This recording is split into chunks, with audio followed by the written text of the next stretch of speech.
too. Not only did we meet at Focus Pro, not only were we all based kind of like out of Maryland, but there's another connection here that we have that I want to talk about, and I want to give a lot of love to, because recently we actually just, I don't want to say celebrate, but that's probably the best word to use.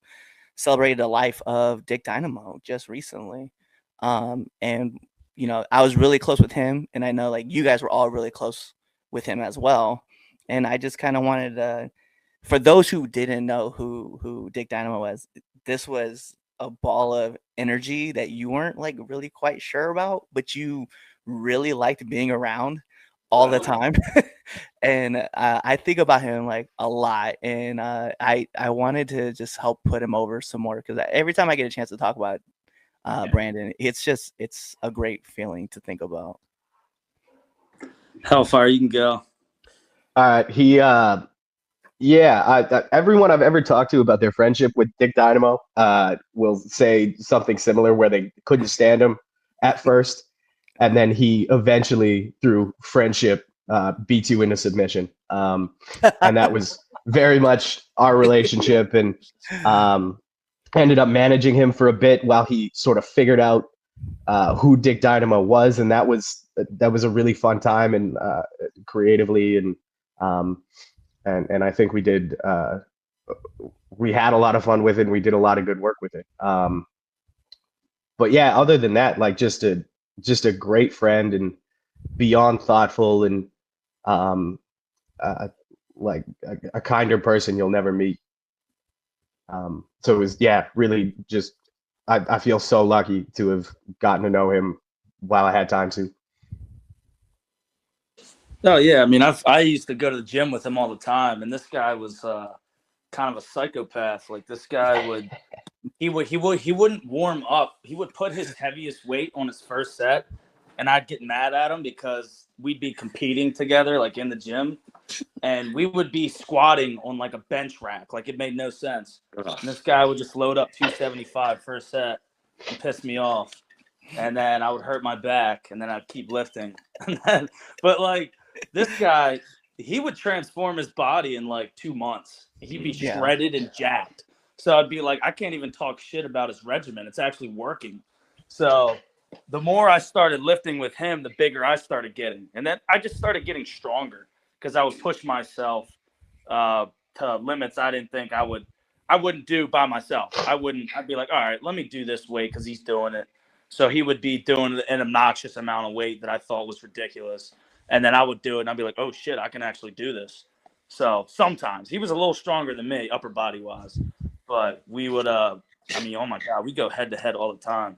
This guy was up my ass every day at training in the cardio drills, because he's not that athletic, but this guy had like a crazy motor.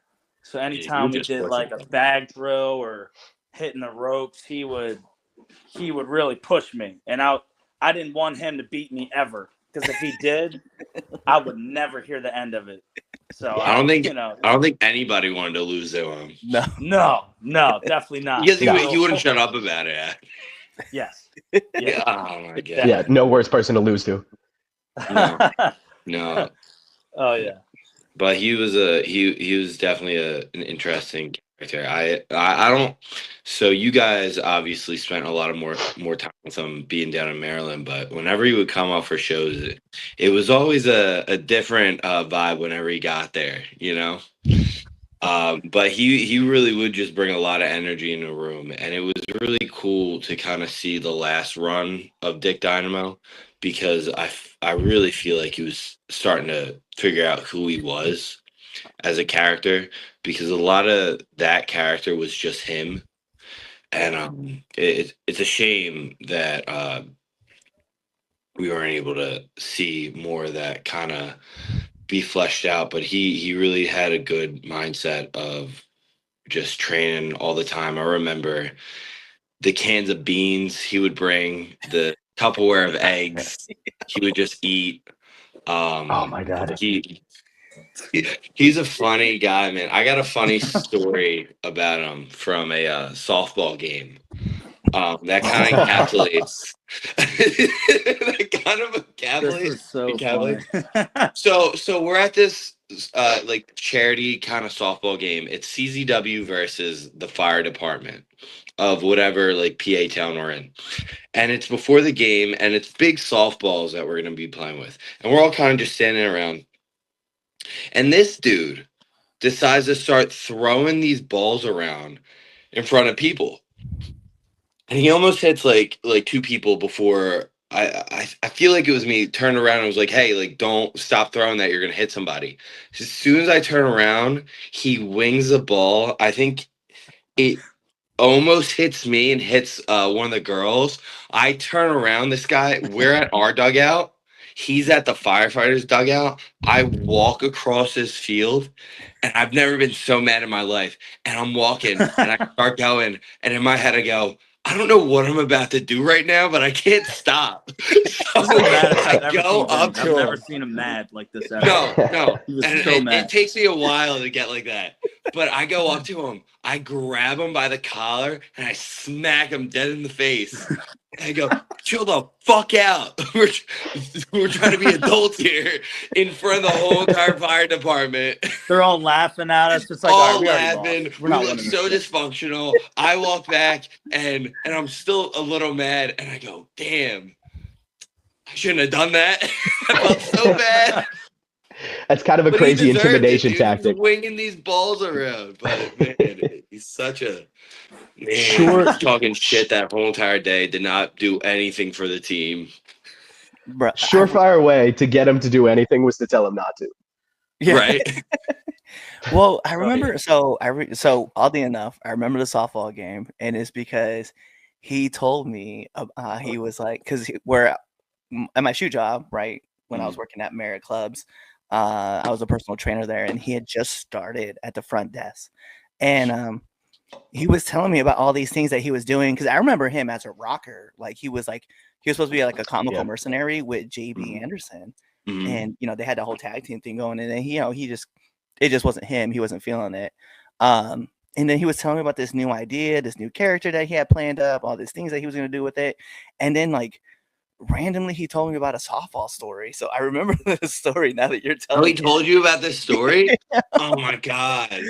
And then the best part was that he was also telling me, he's like, hey, look at who I get to work with. And then he showed me when Lala hit him with a lariat. Oh. And I was like, oh yeah, I know Lala. I was like, she's a friend of mine. But it was just seeing all the stuff that he was doing. And then he was working on stuff at like, there'd be a time where it was like behind the desk, like he was Brandon. But when he left that desk, like he was very much in Dick Dynamo and like very loud and just like talking to people about everything that was going on. And it was the only, and I asked him, I was like, yo, we should do a podcast. We should do a podcast interview.